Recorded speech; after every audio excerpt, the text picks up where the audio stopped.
जय माता की दोस्तों, जय श्री श्याम। दोस्तों, चैत्र मास कृष्ण पक्ष की पाप मोचनी एकादशी बहुत ही महत्वपूर्ण एकादशी होती है। वैसे तो हर महीने में जो दो एकादशी आती है, कृष्ण पक्ष की एक शुक्ल पक्ष की, तो वह एकादशी अपने आप में बड़ी अद्भुत होती है। हर एकादशी का अपना अपना महत्व होता है और एकादशी व्रत वैसे भी सभी पापों को दूर करने वाला है और सभी प्रकार के सुख वैभव देने वाला होता है।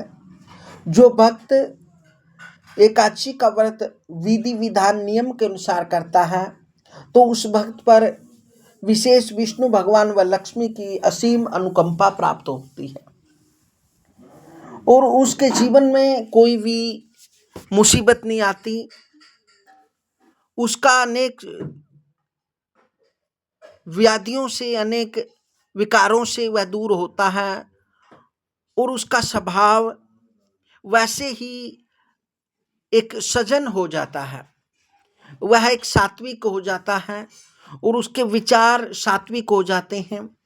वह धर्म को मानने वाला होता है, उसमें सभी भक्ति के गुण आ जाते हैं और वह सदैव जिज्ञासु भक्ति करने लग जाता है और भगवान को जानने के लिए वह ललायित रहता है, उसके दर्शन करना चाहता है। तो सब पापों को दूर करने वाली एकादशी आ रही है, जो कि यह एकादशी 14 मार्च दिन शनिवार को 8:11 से प्रारंभ हो जाएगी, जो कि अगले दिन 15 मार्च 2026 दिन रविवार को सुबह 9:17 तक रहेगी। इसलिए पाप मोचनी एकादशी का जो व्रत है वह आप 14 मार्च 2026 दिन शनिवार को रखें, क्योंकि यह 10वीं युता एकादशी का व्रत करने का शास्त्रों में विधान बताया है। क्योंकि एकादशी तिथि दो प्रकार की होती है, एक विदा होती है, एक सुदा होती है। और यह एकादशी तो वैसे भी पाप मोचनी एकादशी है। जो भी हमारे जीवन में इस लोक में जाने व अनजाने में किसी प्रकार के पाप हुए हैं तो इस एकादशी का व्रत करने से वह पाप दूर होते हैं। या फिर हमें प्रारब्ध में कुछ ऐसे पाप किए हैं तो उन पापों को दूर करने के लिए चैत्र मास कृष्ण पक्ष की पाप मोचनी एकादशी का व्रत किया जाता है। तो इस व्रत में विशेष शुद्धि का ध्यान रखें। सुबह स्नान आदि से निवृत्त होकर अपने इष्ट देवता की पूजा करें। उसके बाद भगवान विष्णु व लक्ष्मी का पूजन करें, ज्योति प्रज्वलित कर दें और व्रत का संकल्प लें। और उसके बाद आसन पर बैठकर ओम नमो भगवते वासुदेवाय इस मंत्र का जप करें या फिर विष्णु सहस्त्र नाम का पाठ करें। नमो नारायणाय नमः इस मंत्र का जाप करें। ओम नमो भगवते वासुदेवाय इस मंत्र का जप कर सकते हैं और विष्णु भगवान का अभिषेक भी कर सकते हैं। फिर आपने 1 या 2 माला नमो भगवते वासुदेवाय इस मंत्र की करनी है और पीले पुष्प व लड्डू का भोग भगवान विष्णु को अर्पित करना है। और इस दिन विशेषकर भगवान विष्णु को केले का फल व अंगूर या कोई बीज वाला फल भगवान विष्णु को जरूर अर्पण करें। इससे भी मनोकामना पूर्ण होती है और जीवन में सभी प्रकार के कायिक, वाचिक, मानसिक पाप दूर होते हैं। वह पापों से दूर होकर भगवान का भक्त बन जाता है और उसके जीवन में कभी भी कष्ट नहीं आता। वह सदैव भगवान को याद रखने वाला बन जाता है, वह जिज्ञासु भक्त बन जाता है। इस विधि से पूजा करें। और क्योंकि एकादशी 2 प्रकार की होती, विदा और सुदा। 10वीं तिथि से युक्त एकादशी तिथि विदा एकादशी कहलाती है। सूर्योदय कालिक एकादशी तिथि द्वादशी तिथि से युक्त हो तो वह सुदा एकादशी कहलाती है।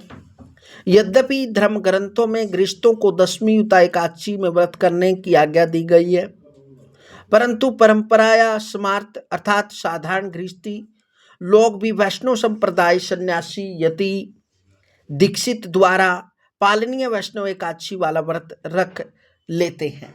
इसलिए 14 मार्च दिन शनिवार को एकादशी का व्रत रहने वाला है और इस एकादशी का व्रत आप विधि से करें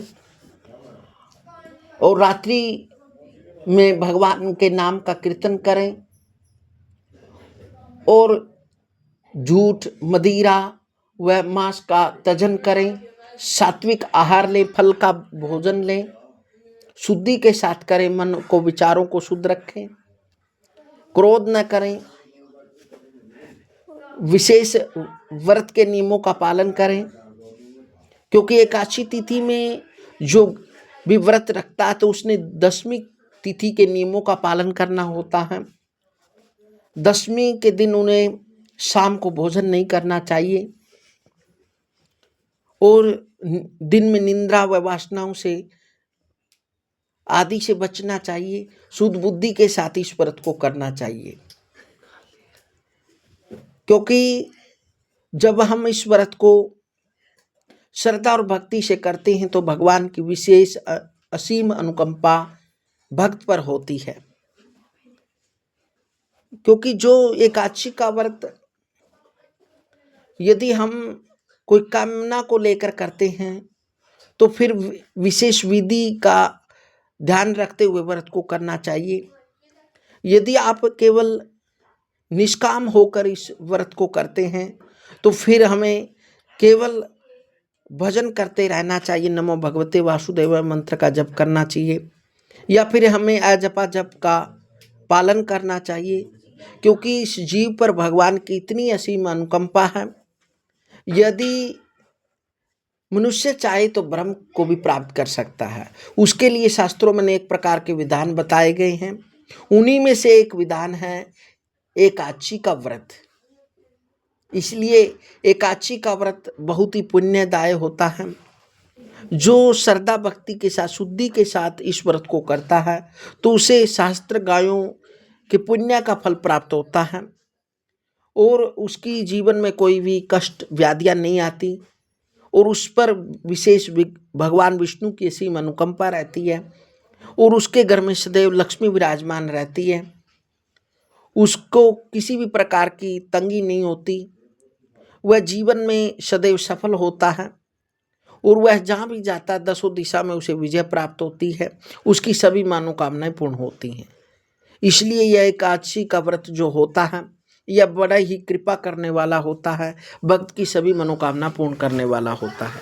इसलिए इस व्रत को बड़े विधान से रखें, विशेष कृपा आप पर माँ लक्ष्मी की होगी। हरि ओम।